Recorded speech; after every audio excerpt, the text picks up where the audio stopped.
Hello, hello, hello, and welcome back to another edition of Fan Talk, your favorite podcast by your favorite fan. That is, of course, me, Kyle Brenchley, in the house on this sunny but smoggy Thursday in the 801. January is halfway over. We're just moving along swimmingly. Rogue One's here to join us. I even got the sweatshirt today.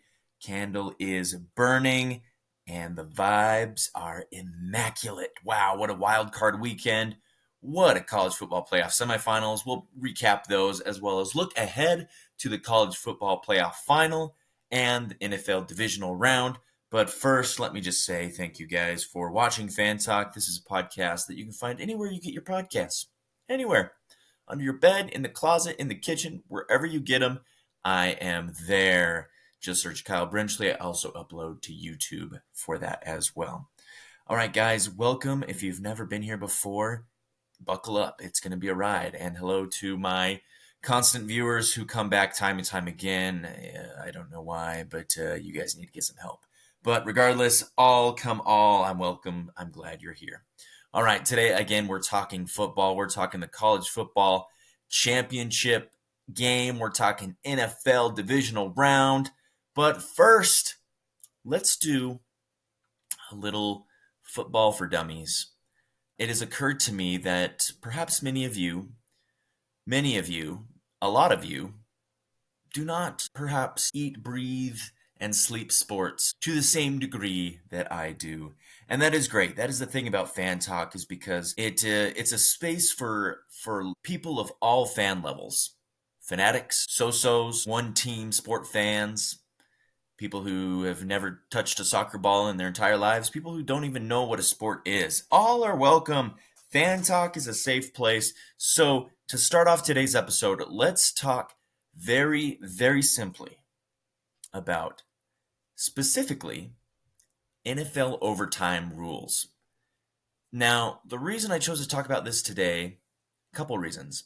A, it is different from regular season rules.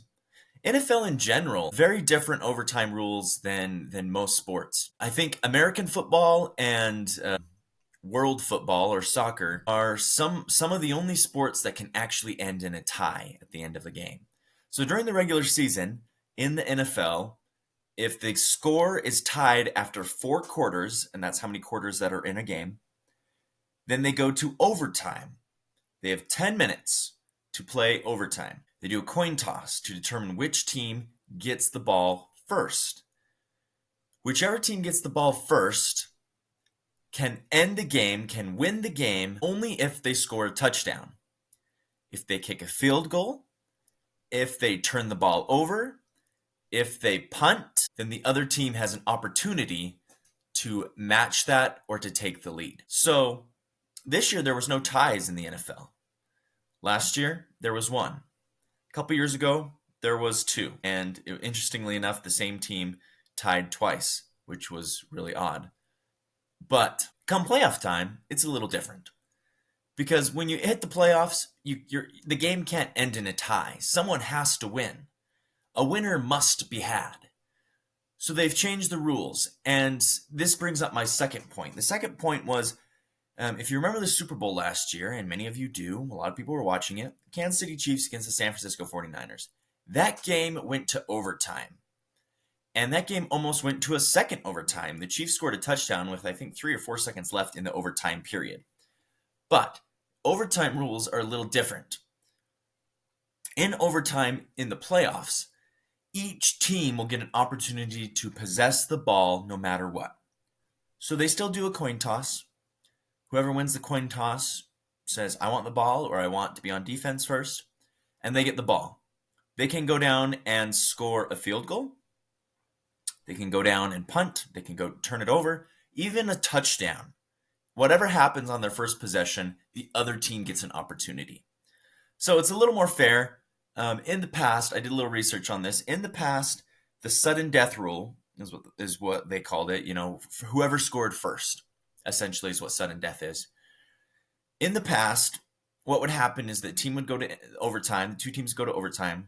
The team would win the coin toss, get the ball, drive the ball 30 yards, 30, 40 yards, and kick a field goal, and the game would be over.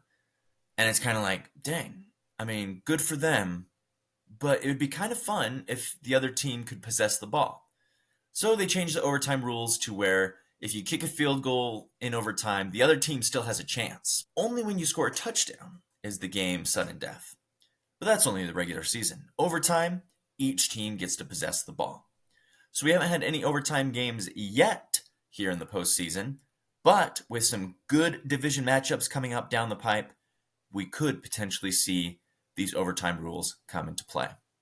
So there's your little lesson for Football for Dummies this week on Fan Talk. Go share with a friend what you learned. All right, guys. I actually got inspired. Many of my viewers said that, hey, you're talking about things in a way, and I can understand what you're saying, but I don't quite get the magnitude. I don't fully understand. So I'm going to do little segments like that. Football for dummies, soccer for dummies, sports for dummies. Because frankly, I think a lot of you are dummies when it comes to sports. And I mean that in the best way. Love you. All right, guys, let's talk about college football now. So with that in mind, wow, college football playoff semifinals, they were pretty fun, especially the Notre Dame Penn State game. That one was awesome. I was actually over in Wendover, Nevada this past weekend, watching the games. In Utah, the closest casino is Wendover. So a lot of people go to Wendover to gamble, to sports bet, to have a good time. So I went with my friend, or my brother and my cousins. We went out, watched a lot of football, had a lot of fun. This game on Thursday night, probably one of my favorite games of the college football playoff so far. Notre Dame narrowly escapes Penn State. Whew, super fun. Setting up Marcus Freeman and the Fighting Irish in the championship game against the Ohio State University, who took out number 5 Texas by 2 touchdowns. That game I thought would have a little more firepower, a lot more points scored, but regardless, Ohio State got the job done and will face Notre Dame January 20th in Atlanta for the CFP National Championship. Who do you guys have winning? Let me know down below. I personally think that the Ohio State University is going to win. They just look very good. Will Howard is playing great. They have the three-headed dragon approach in Buka, Jeremiah Smith, and Cardell Tate. Don't forget about Travion Henderson and Quentin Judkins as their running backs, and their defense is good. I mentioned this last week. Ryan Day doesn't have to play Michigan, so who's going to stop him? Marcus Freeman and Notre Dame might have something to say about that. Stout defense, playing for a lot. Potentially could have been undefeated this year without a bad loss to Northern Illinois. Should be fun. All right. And as the college football season wraps up, we will do a final wrap next week when the college football playoff championship is over. But for now, I'll leave that there. Again, let me know your predictions down below. Let's talk NFL now. It is the divisional round. We had a fun wildcard weekend. Honestly, last weekend was one of the funnest football weekends of the year. Shake up your January. There was 2 college football playoff games. There was 6 wild card games. Crazy. So 8 football games to keep you busy, to keep you interested. Let's start in the AFC. I think the biggest surprise of this wild card weekend was the Texans dominating the Chargers. Now, when I've had time to think about it, and it's not necessarily a surprise in and of itself. If you sit down and think about it, you'll be like, I guess that kind of makes sense.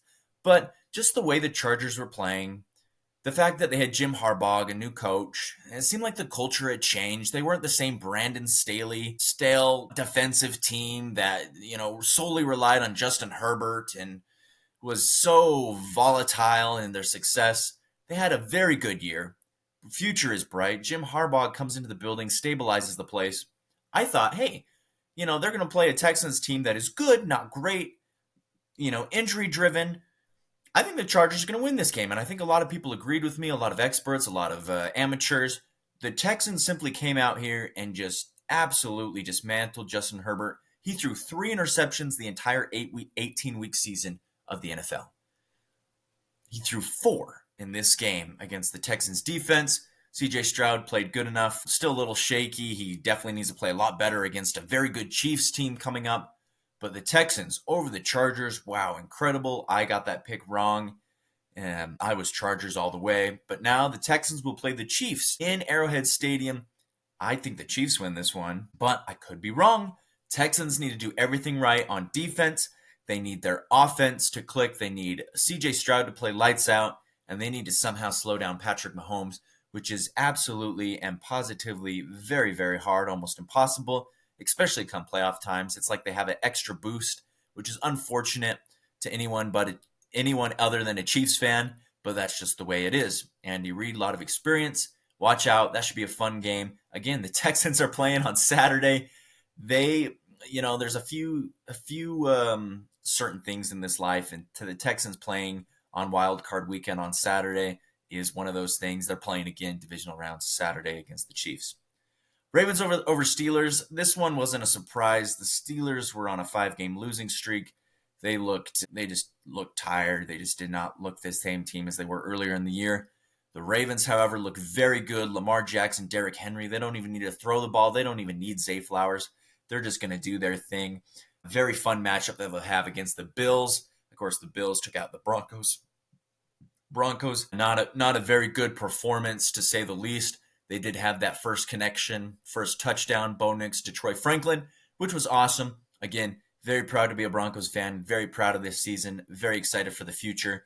But the Bills were just too much. Setting up probably the most anticipated game of the playoffs so far. Bills and Ravens. This game will be in Buffalo. A lot of people like Baltimore over Buffalo because Baltimore beat them earlier in the season. This one should be really fun. Whichever team comes out of this better take out Kansas City, better put up a fight, because it's going to be an insane AFC Conference Championship.